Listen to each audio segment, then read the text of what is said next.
दोस्तों ये रियल ब्रह्म वैवर्त पुराण बुक है। पिछले वीडियो पे हमने जहाँ तक पढ़ा था उसके बाद से आज यहाँ से शुरू करते हैं। रियल रामायण महाभारत वेद पुराण कामसूत्र उपनिषद ये सब बुक अगर आप शुरुआत से पढ़ना चाहते हैं तो इस वीडियो के नीचे चैनल के नेम या पिक्चर पे क्लिक कीजिए, या फिर चैनल का नाम कुछ अलग कुछ रोचक को यूट्यूब पे भी सर्च करके उस पर क्लिक करके आप प्लेलिस्ट में जा करके देख सकते हैं। तो वो वैकुंठ धाम सबसे पर है जो जन्म मृत्यु और जरा का हरण करने वाला है। हरि के आश्रमों का जो सर्वश्रेष्ठ द्वार था उनको प्राप्त किया था।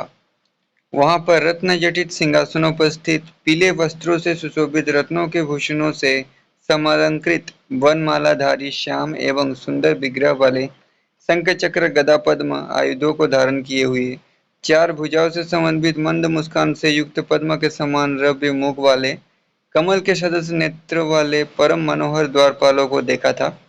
ब्रह्मा ने अंदर जाने के लिए निवेदन किया था। उन द्वारपालों ने ब्रह्मा को अंदर प्रवेश करने की आज्ञा दे दी थी और फिर ब्रह्मा ने भीतर प्रवेश किया था।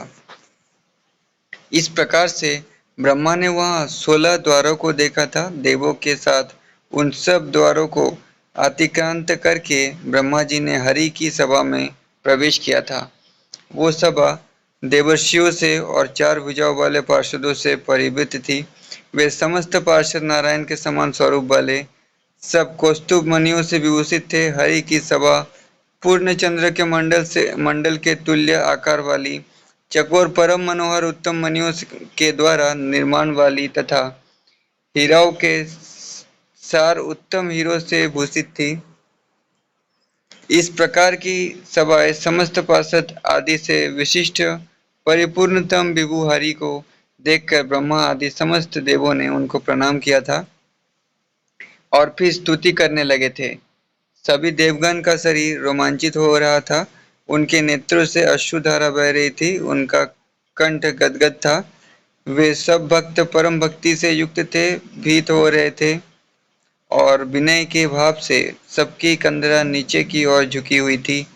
सब पुष्पांजलि युक्त होकर स्थित हो गए थे। जगतों की भी रचना करने वाले ब्रह्मा ने हरि के आगे वो देवों के विषाद का वृत्तांत विनय पूर्वक कह सुनाया था।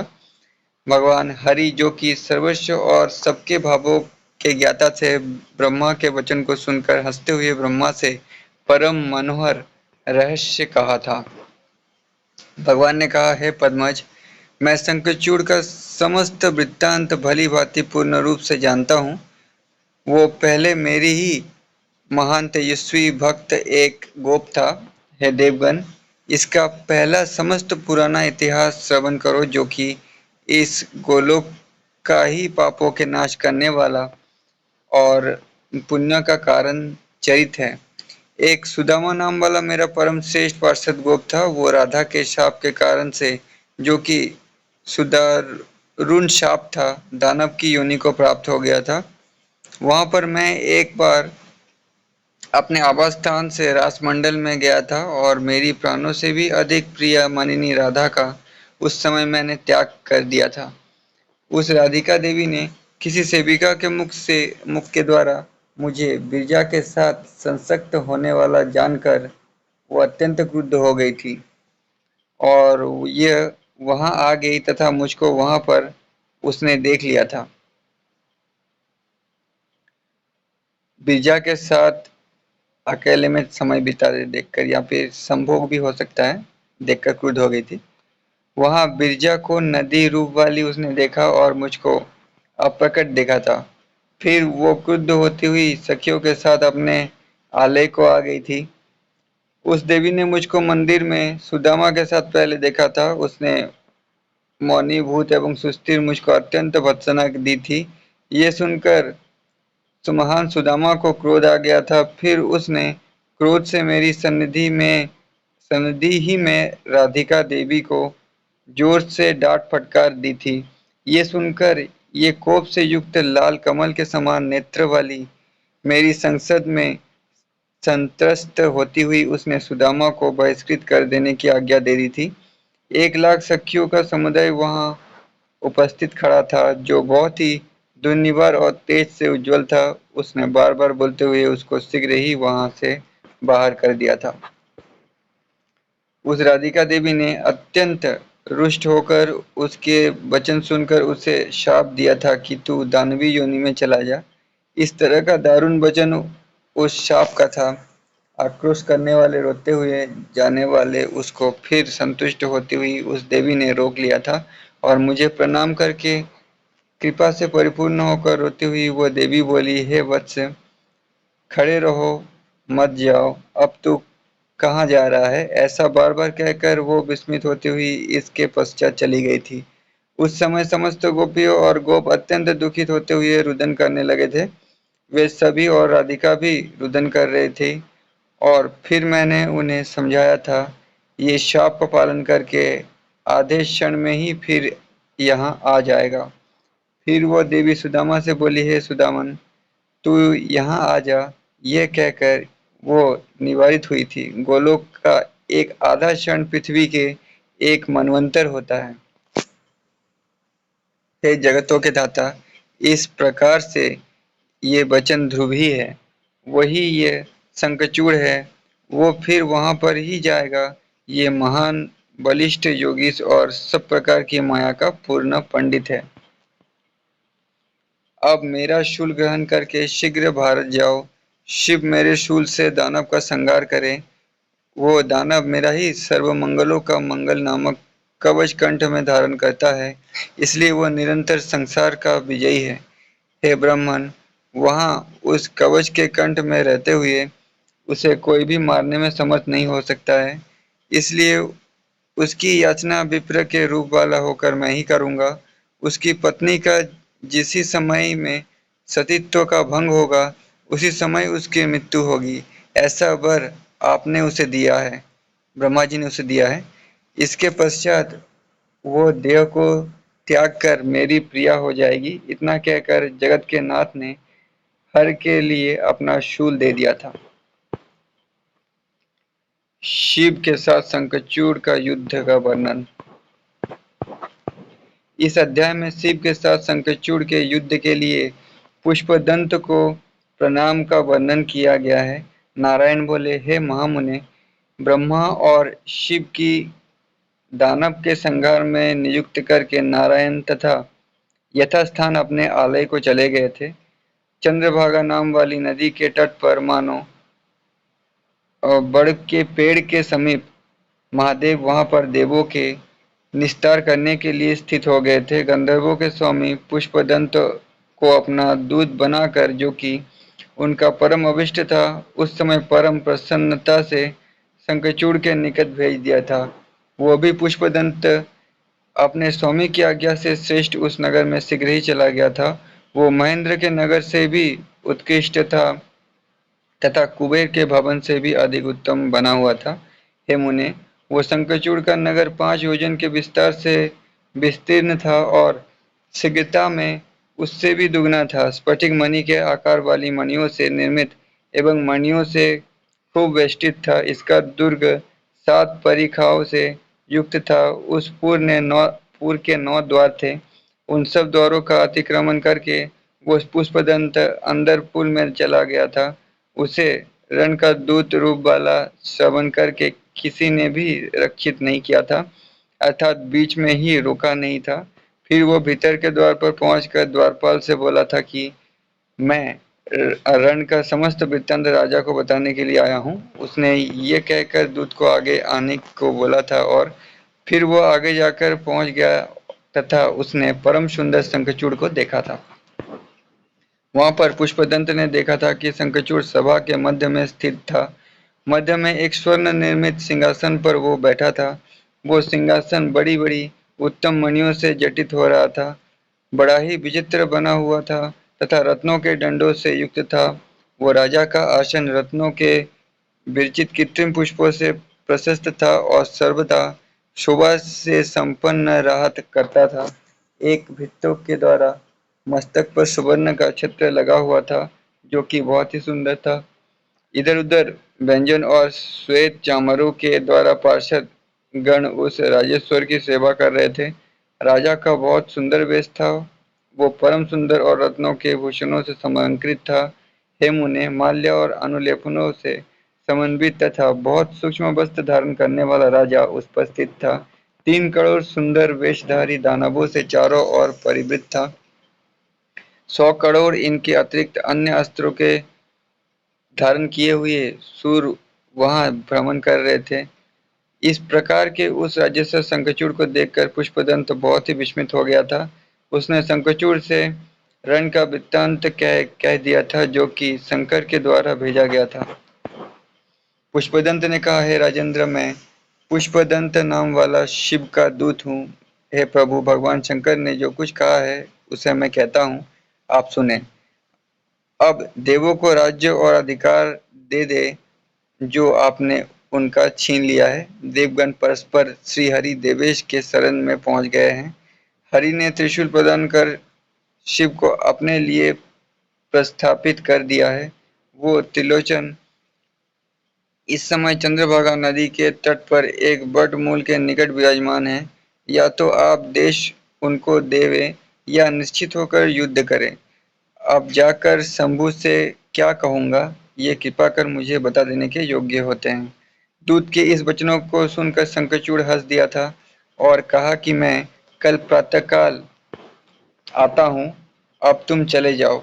वो पुष्पदंत शीघ्र ही आकर बट के मूल में स्थित शिव से शंखचूड़ के ने जो वचन कहे हुए थे उनको उसने कह दिया था। उस समय जबकि वो शंखचूड़ युद्ध के लिए जा रहा था, तुलसी उससे कहने लगी थी, हे प्राणनाथ, आप मेरे वक्षस्थल पर क्षण भर के लिए स्थित हो जाए। हे प्राणों के अधिष्ठाता देव, मेरे जीवन क्षण भर के लिए रक्षित करें। आप जन्म के समाधान का भोग करें। जो भी मन में इच्छित है, मैं अपने प्यासे नेत्रों से आपको क्षण भर तक देखती हूँ। मेरे प्राण आंदोलन करते हैं और मेरा मन निरंतर दग्ध हो रहा है। मैंने आज ही निशा के अंतिम समय में एक बहुत ही बुरा स्वप्न देखा है। तुलसी के ऐसे वचन का श्रवण कर नृपेश्वर ने खा पी कर प्राज्ञ नृपेश्वर ने परम हित सत्य और यथोचित वचन कहा था। शंखचूड़ ने कहा, कर्मों के भोग के निबंधन में काल के द्वारा सब योजित किया गया है। शुभ हर्ष, सुख दुख, भय शोक और मंगल ये सभी काल के द्वारा हुआ करते हैं। वृक्ष जिस तरह समय आने पर अपने आप ही फल तथा कंद वाले कालवश होते हैं, वृक्ष में पुण्य और फल काल के द्वारा ही होते हैं। वे सभी समय आने पर ही फल वाले होते हैं और काल में समाप्त हो जाया करते हैं। इसी प्रकार से ये प्राणी भी समय पर होते हैं और काल में ही समाप्त हो जाते हैं। हे सुंदरी, ये समस्त विश्व भी कालवश सुसंपन्न होते और नष्ट हुआ करते हैं। इस सृष्टि का सृजन करने वाला सृष्टा भी काल आने पर सृजन पालन किया करता है। जो इसका श्रृंगार करने वाला है वो भी समय आने पर श्रृंगार किया करता है। इसी क्रम से ये सभी चला करते हैं। ब्रह्मा, विष्णु और शिव आदि का ईश्वर, शिव इन तीनों का ईश्वर जो प्रकृति से भी पर है, सर्वथा पूर्ण अंग से सृष्टा पाता और संघर्ता वो भी होता है। वो प्रभु भी काल से ही प्रकृति का स्वेच्छा से निर्माण करता है और विश्व में स्थित समस्त प्राकृतों का जो चर एवं अचर है निर्माण किया करता है। ये ब्रह्म स्तंभ प्रयत्न समस्त कृत्रिम ही है। ये समस्त नाशवान काल आने पर नष्ट हो जाया करते हैं और कुछ भी नहीं करता है, ऐसा कहते हैं। हे सुंदरी, त्रिगुण से भी पर सत्य स्वरूप पर ब्रह्म राधा के ईश का भजन करो। वही सबका ईश है, सर्वरूप है, सबकी आत्मा है और अनंत ईश्वर है। जो जल से जल का सृजन करता है और जल से जल का पालन करता है तथा जल से ही जल का हरण किया करता है, उस कृष्ण का निरंतर भजन करो जिसकी आज्ञा से ये वायु वहन करता है और शीघ्रगामी होता है और सर्वथा जिसके आदेश से ये सूर्य यथाक्षण तपता रहता है, उसका ही भजन करना चाहिए। जो अज्ञानी होते हैं वही शोक और विपत्ति के समय में कातर हुआ करते हैं, पंडित कभी नहीं होते हैं। पहिए की नेमी का जो ऊपर से नीचे और नीचे से ऊपर आने आने का क्रम होता है, जबकि पहिया घूमता है, उसी क्रम से इस संसार में सुख के बाद दुख और दुख के बाद सुख आया जाया करते हैं। शिव और शंखचूड़ युद्ध कथा। इस अध्याय में युद्ध के लिए शिव के साथ शंखचूड़ के कथोपकथन वर्णन किया गया है। नारायण ने कहा, कृष्ण परायण राजा ने मन से श्री कृष्ण का ध्यान किया और परम मनोहर पुण्य की सैया से वो ब्रह्म मुहूर्त में उठ गया था। फिर उसने रात्रि के वस्त्रों का त्याग करके मंगल जल से स्नान किया था। इसके अनंतर घोर गीत वस्त्र धारण कर उसने उज्जवल तिलक किया था। इसके उपरांत उसने आवश्यक आहित और अभिष्ट देव को का वंदन किया था। फिर उसने दधिघृत मधु लजा इन मगल वस्तुओं का दर्शन किया। इसके पश्चात हे नारद, उस राजा ने ब्राह्मणों का को भक्ति भाव से और नित्य की ही भांति श्रेष्ठ रत्न, उत्तम मणि, सुंदर वस्त्र और सुवर्ण दान में दिए थे। अमूल्य रत्न और जो कुछ मुक्ता, माणिक्य और हीरा उनको अपने गुरुदेव ब्राह्मण के लिए अपनी यात्रा के मंगल के लिए दान दिया था। फिर उस राजा ने भृत्यों के द्वारा अपनी सेवा को एकत्रित किया, जिसमें 3 लाख अश्व और 5 लाख हाथी थे। राजा की उस सेना में 10,000 रथ, 3 करोड़ धनुषधारी और 3-3 करोड़ चर्मी शूली थे। हे नारद, उस दानवों के राजा ने अपनी परिमित सेना बना ली थी और उस सेना में युद्ध शास्त्र का महापंडित एक सेनापति नियुक्त किया गया था। इस प्रकार से 30 अश्विनी वो सेना थी।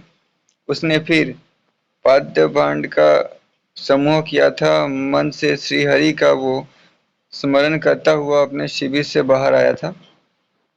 राजा स्वयं रत्नों के द्वारा निर्मित विमान पर समारूढ़ हुआ था। वो अपने गुरु वर्गों को आगे करके शंकर के समीप आ गया था। वहां जाकर शंखचूड़ ने भगवान चंद्रशेखर को देखा था, जो एक वट के मूल के पास स्थित थे और करोड़ सूर्य के समान प्रभाव वाले थे। उस समय भगवान शंकर योगासन लगाकर मुद्रा से युक्त मंद मुस्कान से समन्वित वहां पर विराजमान हो रहे थे। शिव का वर्ण शुद्ध स्फटिक मणि के समान था और वे ब्रह्म तेज से दैवीत्यमान थे। शिव ने त्रिशूल और प्रतिश धारण कर रखे थे तथा बाघ्र का चर्म पहने थे। बाघ्र मतलब बाघ, टाइगर।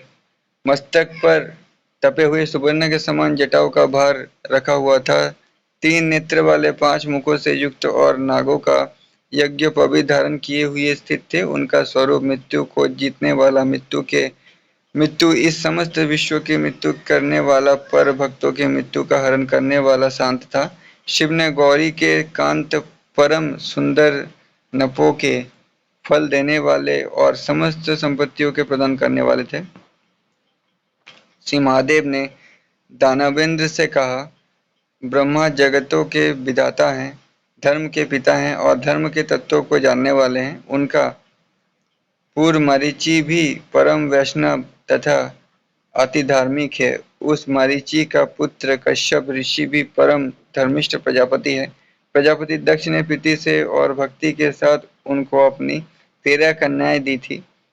उन्हीं 13 कन्याओं में एक धनु नामधारिणी परम साध्वी कन्या थी, जो कि सौभाग्य से वर्जित हुई थी। उस धनु के 40 पुत्र थे, जो कि तेज से अत्युज्जल दानव हुए थे। उन्हीं 40 पुत्रों में एक विप्रचित्ति था, जो महान बल और पराक्रम से युक्त था। उसका पुत्र परम धार्मिक दंभ था, जो विष्णु का भक्त और जितेंद्रिय हुआ था।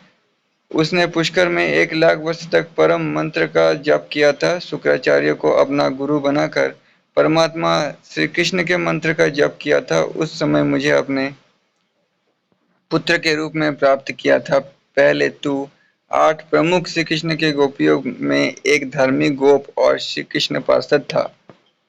इस समय श्री राधिका के शाप से ही तू भारत में दानवों का राजा हुआ है। जो वैष्णव होता है वो तो ब्रह्म स्तंभ प्रयत्न सबको भ्रम ही मानता है।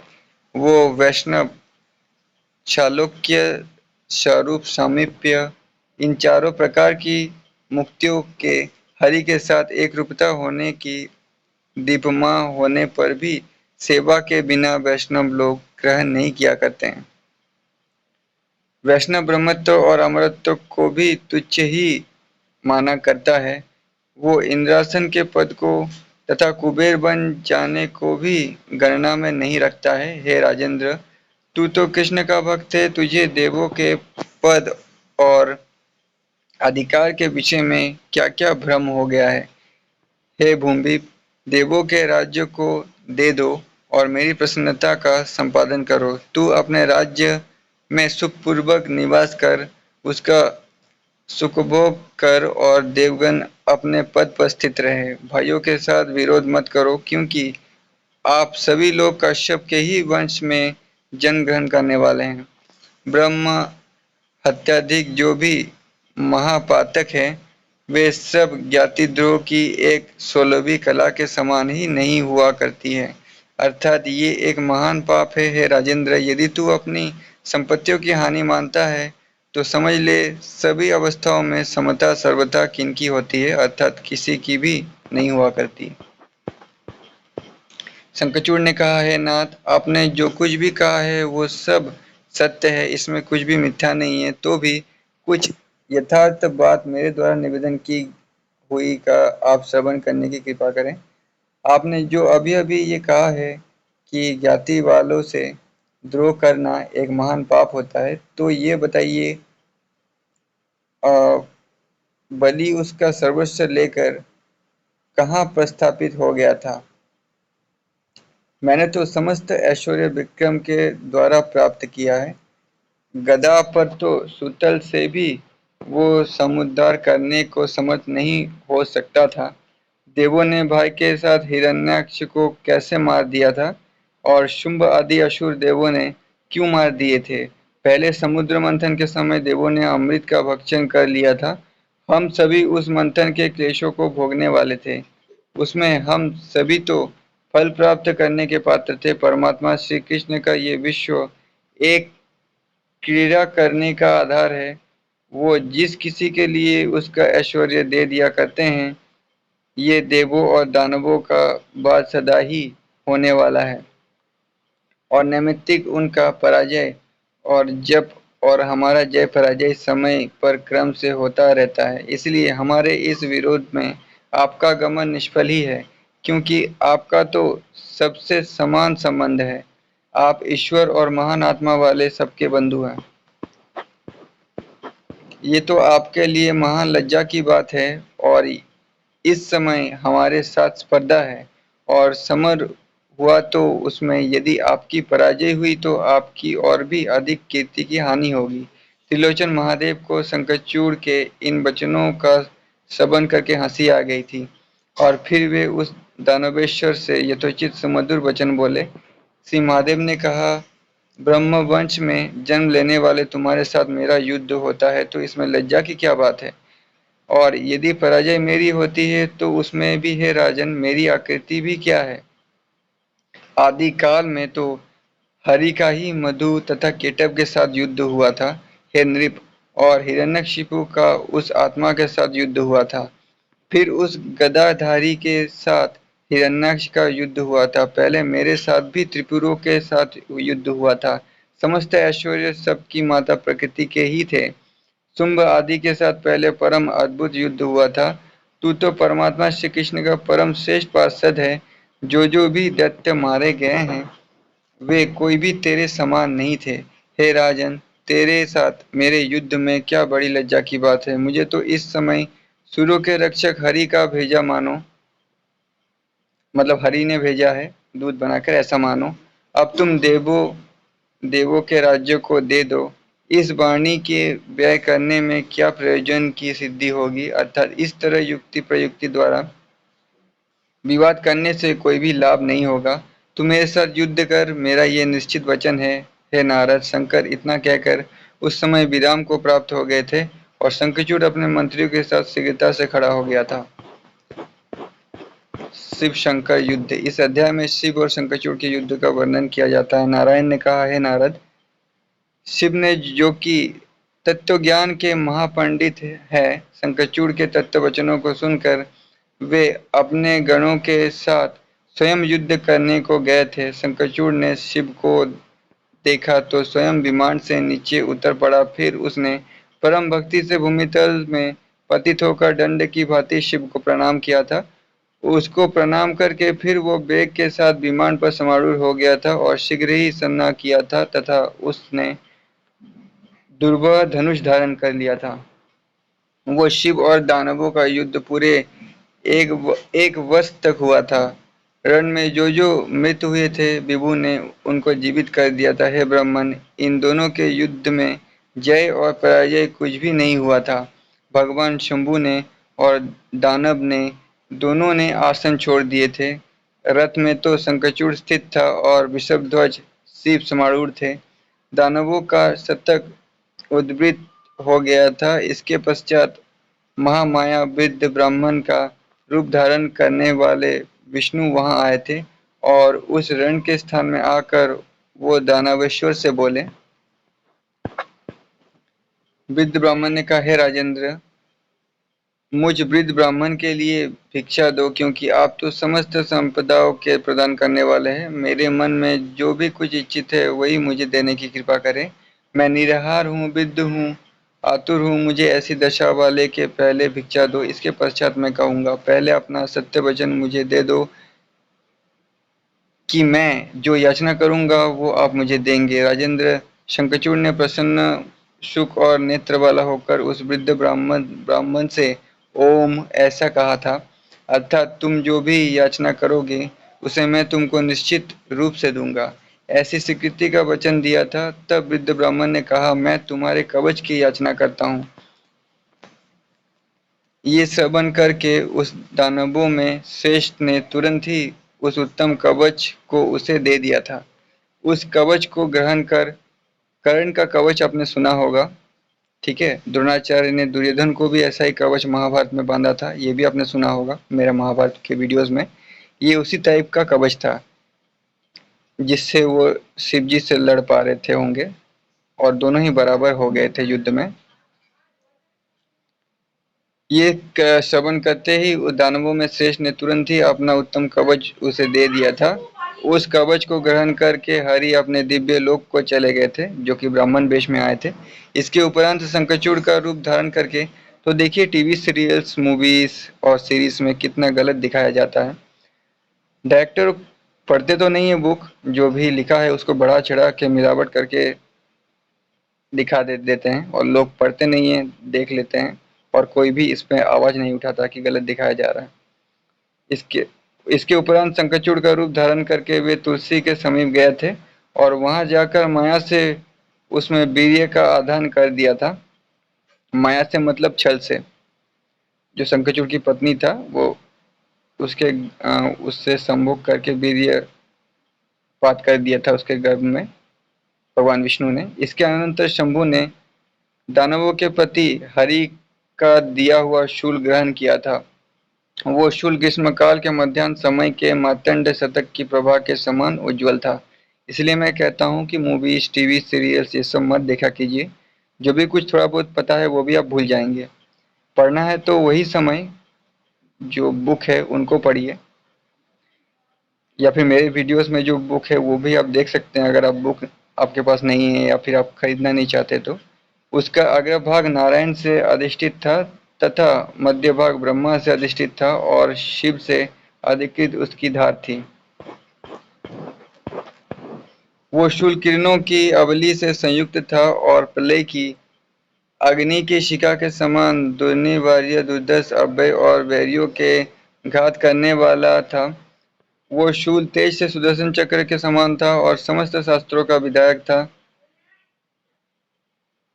ये शिव और केशव के अन्य के लिए बहुत ही दुर्बल तथा भयंकर था। ये शूल दीर्घप्रस्थ से सहस्त्र धनुषों का 100 हाथ पर नाशक था। वो सजीव ब्रह्म रूप नित्य और अनिर्मित था। हे नारद, ये शूल लीला से ही इस समस्त ब्राह्मण को संहार करने में समर्थ था। उस शूल को धुमा करके शंखचूड़ पर संक्षिप्त किया था।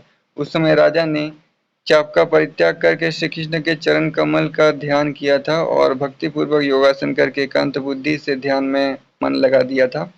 शूल ने चक्कर खाकर उस दानव के ऊपर पात किया था और लीला से ही रथ के सहित उसको भस्म कर दिया था। इसके पश्चात राजा ने एक किशोर गोप वेश वाला दिव्य रूप धारण कर लिया था, जो कि मुरली हाथ में लिए हुए था और रत्नों के भूषणों से विभूषित था। उसी समय एक विमान गोलोक धाम में आया था जो उत्तम रत्नों से निर्मित था और करोड़ों गोपियों से वेष्टित था। उस मान पर वो समारूढ़ होकर गोलोक में चला गया था। हे मुने, वहां पहुंचकर उसने राधा माधव के चरणों में सिर से प्रणाम किया था भक्तिपूर्वक। वृंदावन के वन में रास में उनके चरण कमल की वंदना की थी। वहां श्री राधा और माधव दोनों ने सुदामा को देखा तो परम प्रसन्नता प्राप्त की थी। उस समय उन दोनों ने बड़े ही स्नेह के साथ उस सुदामा को अपनी गोद में बिठा लिया था और स्नेह से संपरिलिप्त हो गए थे। इसके पश्चात वो शूल बेग में शूली के हाथ में चला गया था। उसी समय से उस शूल को हाथ में धारण करने से शंकर का नाम शूलपानी हो गया था। उस शिव ने उस शूल से दानव के अस्थि जाल को प्रेम लवणोदधि सागर में प्रेरित कर दिया था। उसी शंखचूड़ की अस्थियों से समुद्र में शंख जाति की समुत्पत्ति हुई थी। वे शंख अनेक रूपों वाले थे जो कि निरंतर देवों की अर्चना में परम पवित्र माने जाते हैं। शंख का जल परम प्रशस्त माना जाता है और ये देवों का परम प्रीति देने वाला होता है, अर्थात देवगण इससे अत्यंत अधिक प्रसन्न होते हैं। तो वीडियो बहुत बड़ा हो गया है, आज के वीडियो पे इतना ही। इसके बाद से यहाँ से हम लोग नेक्स्ट वीडियो पे पढ़ेंगे। तब तक के लिए धन्यवाद।